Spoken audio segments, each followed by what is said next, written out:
Are you the kind of person who find it difficult to develop an instructional material? Do you find it confusing?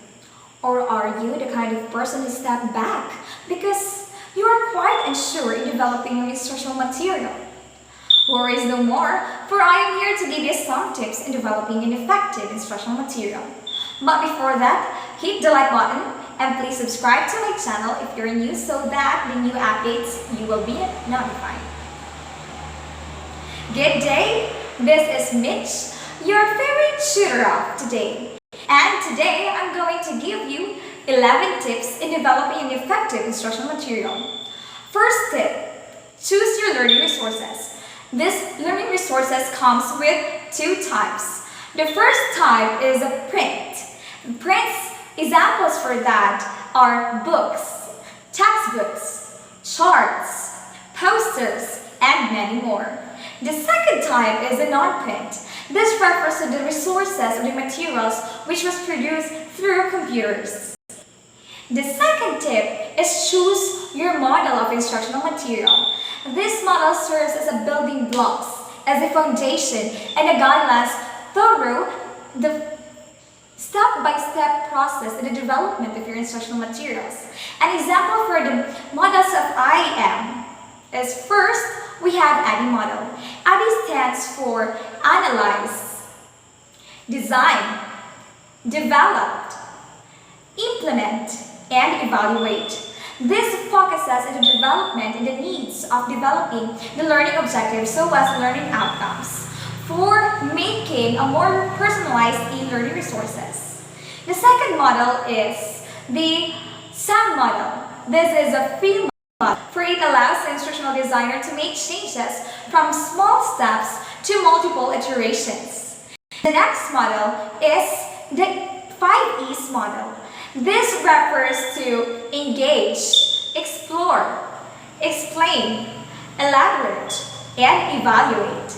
And the next model is the Merritt's principle of instruction. This refers to the different ways the learning can be facilitated. It comes from 4 cores. The first is the demonstration.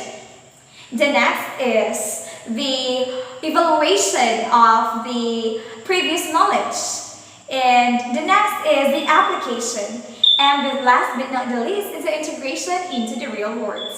We also have another model which is called as the Gagne's 9 elements of instruction.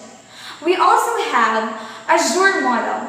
This stands for A for analyze the learners, S to select an objective, and S is to select an instructional methods, media, and materials.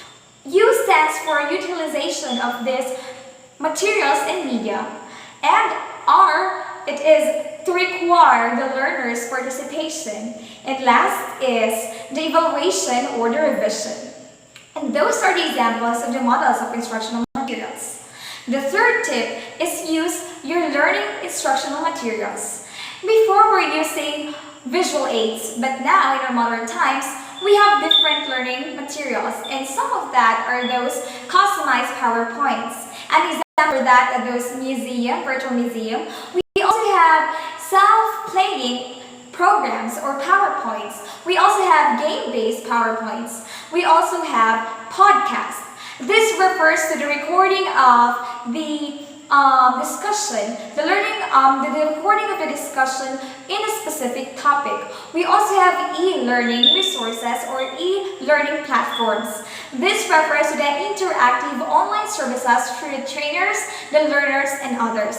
An example for that is what we use for today, such as the Google Classroom. We also have Edmodo, and we also have video presentation. The fourth tip is about your audience, and that is to know your audience. Be aware of the things that your audience know and doesn't know, because this will be your guidance in adding the things or the important lessons that you're going to include or you're going to exclude into your instructional materials. This will be the accentuation of the strengths and weaknesses of your instructional development. This fifth tip focuses on yourself. And that is to speak directly. Speak directly means that as much as possible, use simple sentences. And the sixth tip is use vivid and clear language. Please prevent those unfamiliar terms. But if it's not preventable enough, you can always use them, but with elaboration and explanation so that your learners can also learn those new terms and can understand what you are talking about. And the eighth tip is tell it more expressively. Tell these stories or tell the lessons more engageably that these students will hit their focus or interest in your topic. And this ninth tip is use active voice. This will help you to have that joyfulness, that excitement, and that happiness in delivering your instructions. And the sixth tip is, not six, but we are down to our ninth tip. Yes. And our ninth tip is to evaluate your learners. You can use game plans, you can use different activities for the evaluation of your learners. This will assess their feedback. This will assess if they truly understand or they have some confusements of the lessons. Because this will guide you to have that revision. This will guide you to have that improvement in developing your instructional materials for the next time. And the last tip or 11th tip is to evaluate your instruction. This comes to the openness of yourselves, that you are ready to accept criticisms, that you are ready to accept improvement. Because at the end of the day, teachers and educators, those are people who are ready to consume themselves, just light up the path of others.